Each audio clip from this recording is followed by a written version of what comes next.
commercials, no bells and whistles. It was literally just a bare bones podcast. He said that things would get better, it would grow, it would be a lot longer than what it is, but he wanted to get the name out, and basically this release, which is free because you have to be more or less a Bill O'Reilly subscriber to be able to listen to his podcast, unlike For the People where you can listen to it free. Did you hear that? I think it's like $59 to be a Bill O'Reilly subscriber, but it enables you to listen to the broadcast. Maybe we should start charging, but maybe not. We really like to just be open with it. But again, just a reminder that For the People is listener supported. Bill O'Reilly, you gotta pay something to get something. But again, he had bigger shoes than me. But again, this is what we fight with every single day. All right, so he misses everybody. Here's Bill, Raw edition from last night from BillO'Reilly.com. I am sad that I'm not on television anymore. I was very surprised how it all turned out. I can't say a lot because there's much stuff going on right now. But I can tell you that I'm very confident that truth will come out. And when it does, I don't know if you're going to be surprised, but I think you're going to be shaken, as I am. There's a lot of stuff involved here. Now, I can't say any more because I just don't want to influence the flow of the information. Okay, I don't want the media to take what I say and misconstrue it. And you, as a loyal O'Reilly listener, have a right to know, I think, down the lane what exactly happened. And we are working in that direction, okay? All right, and so basically he went on to comment about some of the news stories of the day, like we do with pontificating and analysis and such, but trying to explain it was rather difficult because a lot of people simply haven't been able to really get to the bottom of it in a real way, especially for those that have really, I guess, looked up to Bill O'Reilly. We've said many, many times on this broadcast that people, they fall. They make mistakes. I've made mistakes. You've made mistakes. We do hope that if there are false accusations against Bill O'Reilly, that comes to light. And if they're all false, then amen. Now, there is a news story that came out today about a former Fox News anchor, Andrea Tantoris, and she's stepping up her fight with her ex-employer, claiming that in a new lawsuit filed yesterday that the cable news network Fox News targeted both her and Newsmax Media's CEO. This lawsuit filed yesterday in the U.S. District Court in Manhattan claims that Tantoris was a victim of so-called sock puppet attacks. It's social media harassment campaign, as well as electronic surveillance that basically mirrored the plot in an episode of a Showtime TV hit espionage series, Homeland. And the suit claims that an ousted political social media firm called Decipher, headed by political operative Peter Snyder, was hired by Fox to engage in the sock puppet smears.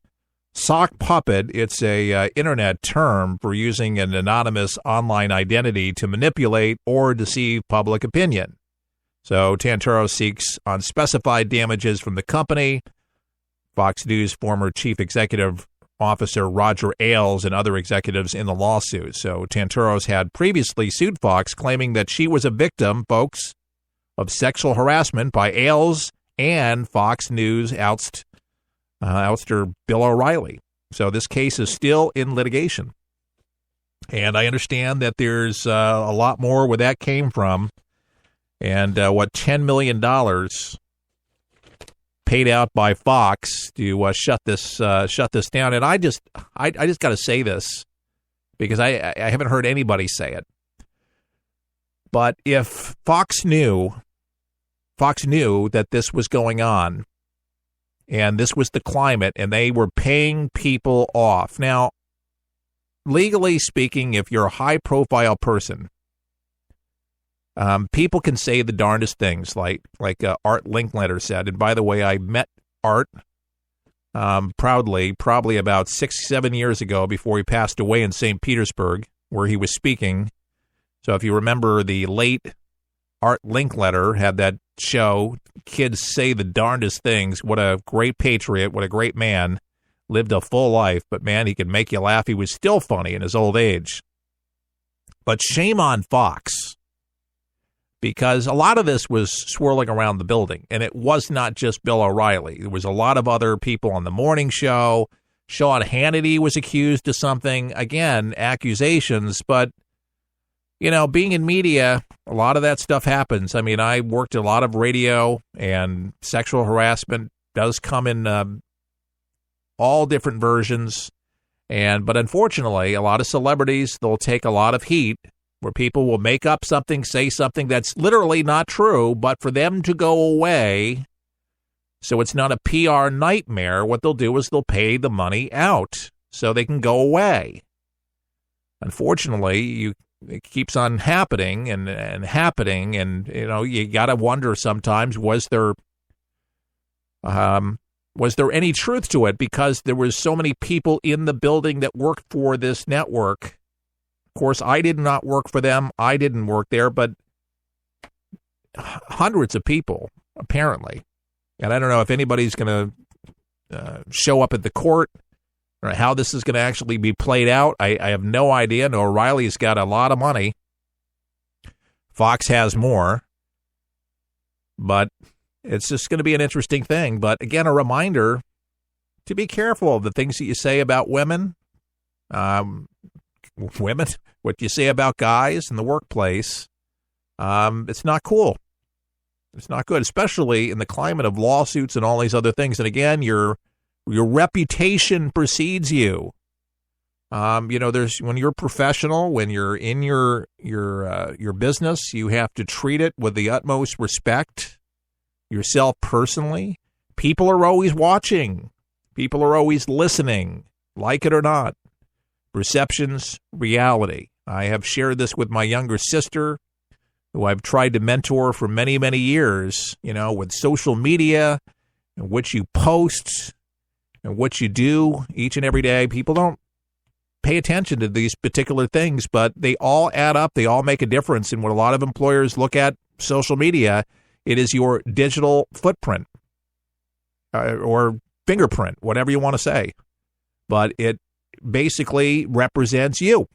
So if you're saying the F-bomb or profanity, a lot of people do, and they don't think twice of it, but people draw conclusions. And believe it or not, people do not get the promotions. They don't even get employed because they go to social media. They check out their pictures and what kind of pictures, and they even track down their friends, who your friends are, who you follow. Be careful. People have to be a lot of people just in this digital age are just not careful. Very reckless, and, you know, just be thankful if you have some friends that you can trust and you trust them. That's a beautiful thing. All right, the budget deal. Let's move on to some other things.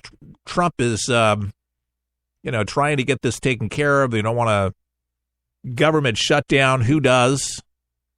So the big conversation right now is, will Donald Trump back down on the wall?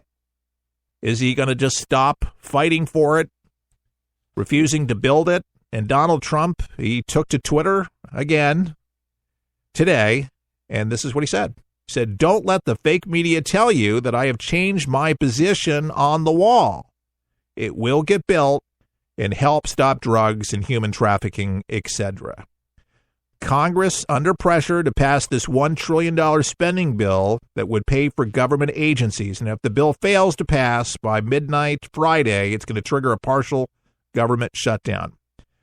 And in the wake of Trump's border wall comments, Senator Minority Leader Chuck Schumer of New York, he welcomed the approach. It's good for the country that President Trump is taking the wall off the table in these negotiations, Schumer said late yesterday. Now the bipartisan and bilateral negotiations can continue working on the outstanding issues. Now, from what I understand, there was a compromise.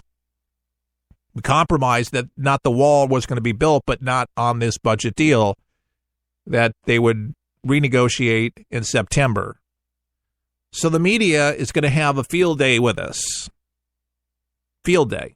Because they'll say that Trump, he's not the deal maker. Trump can't get things done. And all of this, and to upset people in the base, and again, to make Donald Trump look bad. The fact of the matter is, with the wall and with electronics, there's so many more Border Patrol agents that have been dispatched at the border, drones and high-tech cameras and such, to be able to apprehend the bad hombres. So this has already happened. So just wanted to kind of cut through the chase there, because you're going to hear a lot of things. People are going to say a lot of things, but that is really what the true skinny is on that story, consolidating it and trying to make it easy to understand. North Korea, big problem. It's been a problem. We launched those Tomahawks, and Sean Spicer trying to break down Korea, and as well as an American detainee that just was locked up in one of their harsh jails in North Korea. Sean Spicer yesterday. We're also aware of reports that a United States citizen was detained in North Korea over the weekend. The protection of United States citizens is one of our government's highest priorities. I would direct any further inquiries on this matter to the State Department. Also on North Korea, on Wednesday, the White House campus will play host to a briefing for all 100 U.S. senators on the subject. The briefers will be Secretary Tillerson and Mattis, Director Coates, and General Dunford. This is a Senate briefing convened by the Majority Leader, not a White House briefing. We are just serving as the location. For further questions, I would direct you to the Majority Leader's office and the office of the 4 briefers. All right, so there you have that. Now, Kevin McCarthy, the Majority Leader for the House, was on today. And we got some audio for that so you can hear some of the sounds. And basically, there's a rumor that's circulating that Paul Ryan is going to be ousted. What say you about that, Majority Leader Kevin McCarthy? There is no fear with Speaker Ryan's job at all. He's got 100% support from this conference, and you're going to see it on the actions that move through this weekend. I think that's just more bluster. Remember, let's not feed into what the Democrats want. We're going forward on 100 days, so what do the Democrats bring up? Oh, government's going to be shut down. Not true. That Speaker Ryan's job's in jeopardy. Not true. We'll continue to move through with all the rhetoric and get the job done. And one of the biggest jobs now is, the military, about ramping up things with a possible showdown. I don't want war here, and I don't think any American does, but our military readiness, because of Obama not spending the money, not helping our troops do their job, how would you rate, I guess, our military readiness?